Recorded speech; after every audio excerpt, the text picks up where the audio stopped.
Hello students, मैं doctor Geeta Rawat Shah, assistant professor sociology, आप सभी लोगों के लिए बीए फोर्थ सेमेस्टर के सेकंड पेपर में शोध की तकनीकियाँ और सांख्यिकी विश्लेषण इसके अंतर्गत तथ्य संकलन विषय पर प्रेजेंटेशन लेकर के आई हूँ।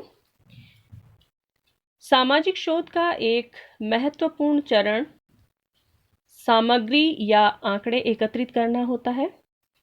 तो इसके लिए हम सबसे पहले देखेंगे कि तथ्य क्या है। तथ्य का तात्पर्य ऐसी सभी सूचनाओं, सामग्री व आंकड़ों से है जो कि क्षेत्रीय कार्य और द्वितीयक स्रोतों के माध्यम से प्राप्त किए जाते हैं। तो इस प्रकार से तथ्य क्या है? जो भी समस्या से संबंधित जानकारी हम एकत्रित करते हैं उसे हम तथ्य संकलन कहते हैं।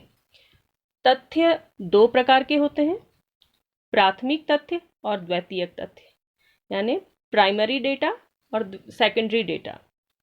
प्राथमिक तथ्य वे जानकारियां होती हैं या वे तथ्य होते हैं जिनको व्यक्ति प्रथम बार संकलित करता है।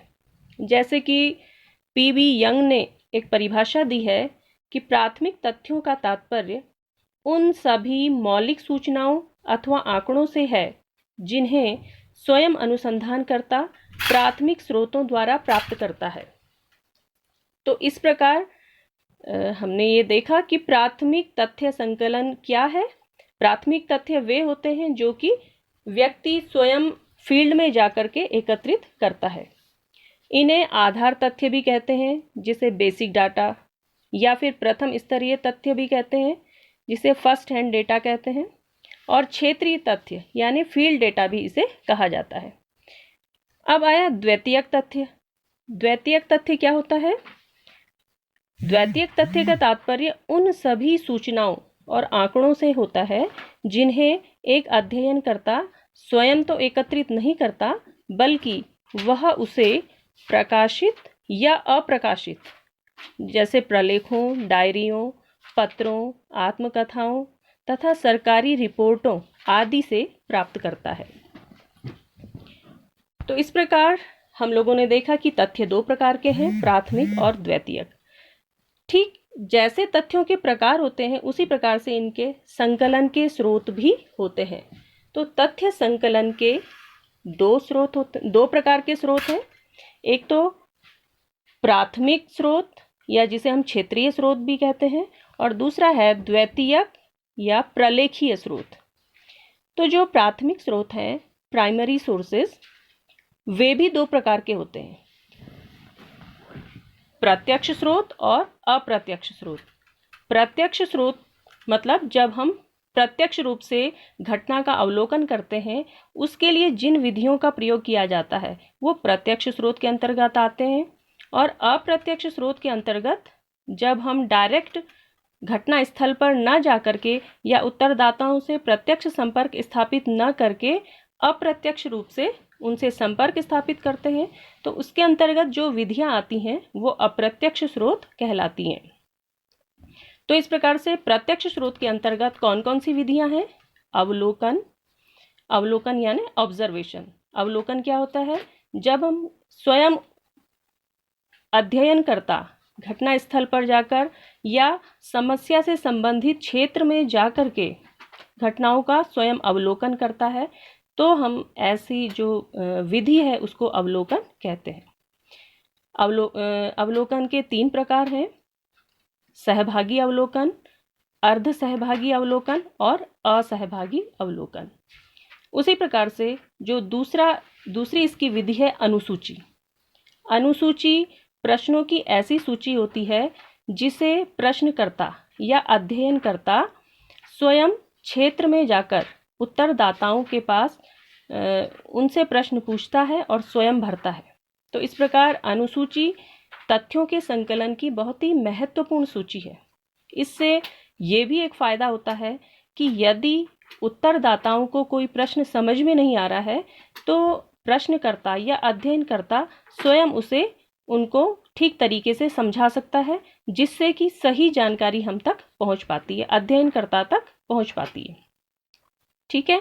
अब तीसरा जो इसका प्रकार है, मेथड है, साक्षात्कार, इंटरव्यू। जैसा कि आप सभी लोग जानते हैं, साक्षात्कार, इंटरव्यू सभी लोगों ने सुना होगा। कई प्रतियोगी परीक्षाओं में भी इंटरव्यू का आयोजन किया जाता है। तो साक्षात्कार में क्या है कि प्रश्नकर्ता और उत्तरदाता आमने सामने की स्थिति में होते हैं।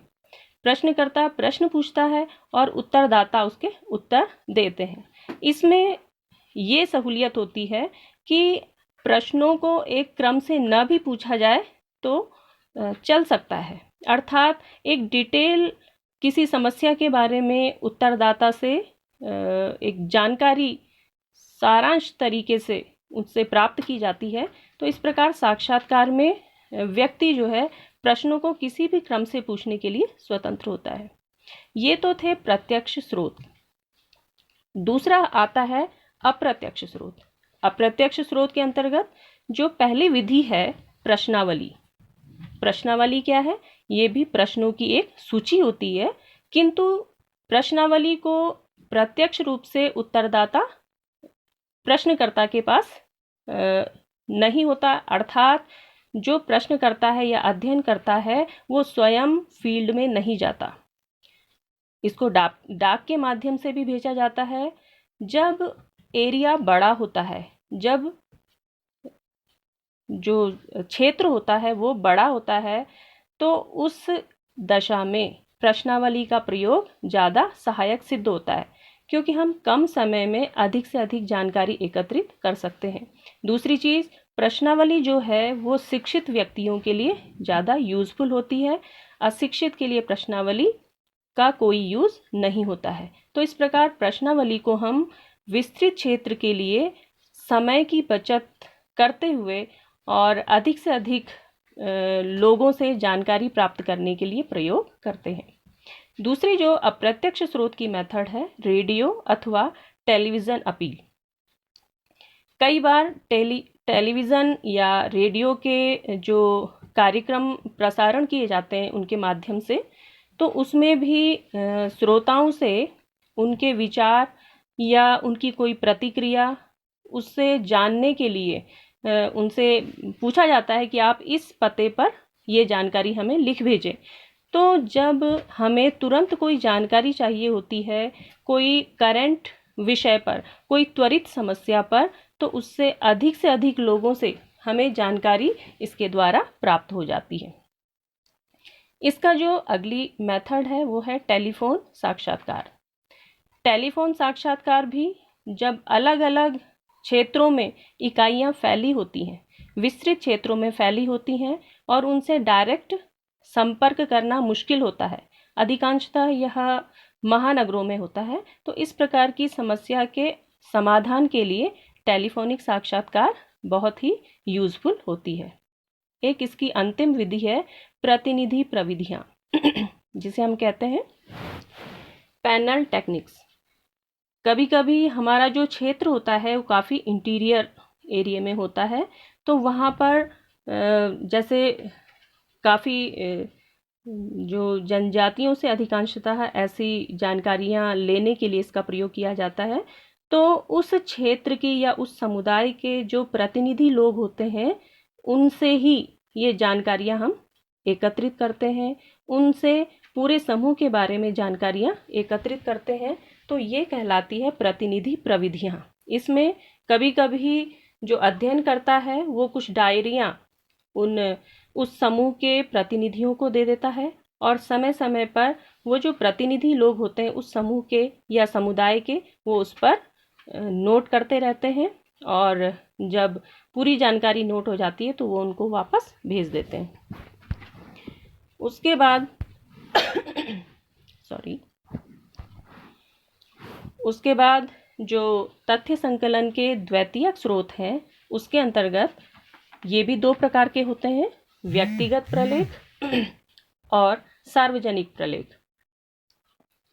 व्यक्तिगत प्रलेख में जो पहली इसकी विधि है जीवन इतिहास या लाइफ हिस्ट्रीज। तो बच्चों, आप लोगों ने कई बार हिंदी में या अन्य विषयों में लोगों की जीवनियाँ पढ़ी होंगी, जीवन इतिहास, उनके जीवन की घटनाएं, महापुरुषों के जीवन की घटनाएं। तो कुछ घटनाएं बहुत ही महत्वपूर्ण होती हैं जिससे हमें कुछ नए निष्कर्ष निकालने में या नए ज्ञान की प्राप्ति में सहायता मिलती है। तो जीवन इतिहास के अंतर्गत जो ये लिखा जाता है, ये जीवनी व्यक्ति स्वयं भी लिख सकता है या फिर उस व्यक्ति की जीवनी को किसी दूसरे व्यक्ति के द्वारा भी लिखा जा सकता है। दूसरी इसकी विधि है डायरियाँ। डायरियाँ व्यक्ति स्वयं लिखता है।